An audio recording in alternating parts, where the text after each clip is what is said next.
Today's scripture reading, Jeremiah 42 and 43. Israel is looking for God's will.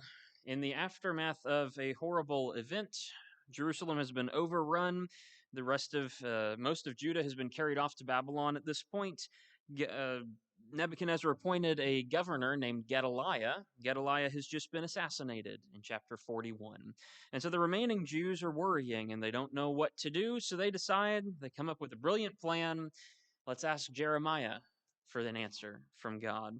It's not like they've been doing that for the past 40 chapters and always ignoring everything God's ever said, but this time is different, allegedly.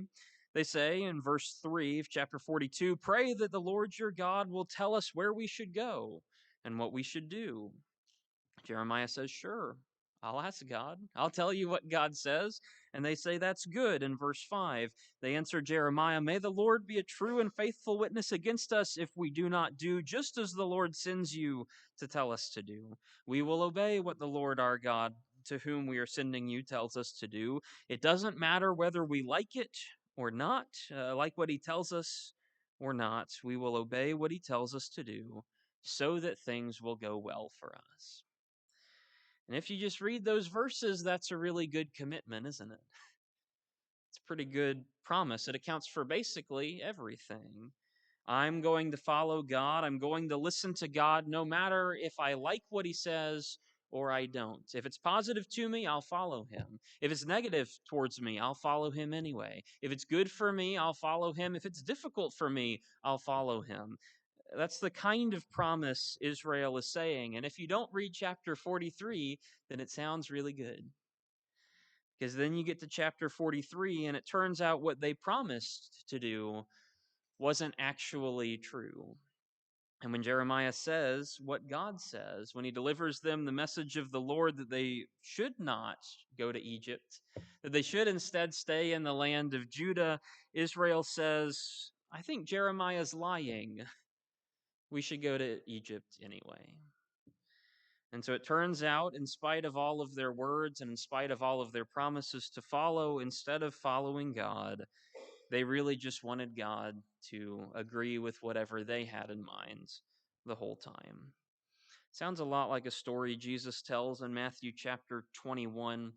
There are two sons, and the father goes to one of the sons and says, "Work in the vineyard." And one son says, "I won't do it." And then later on, he regrets it and he actually goes and does the work. The father says to the second son, "Go and work in the vineyard." The second son says, "I will do it." But then when push comes to shove and when the moment of action arrives, that son doesn't go and work. Which son do you think the father approves of? It's the one who actually does the work.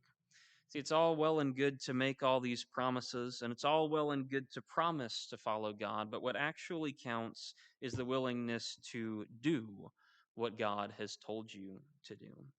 As many of us as our Christians have made commitments to God to do exactly what he told us to do, whether we would like to or not. But that's not what God's asking. He's not asking for your lip service.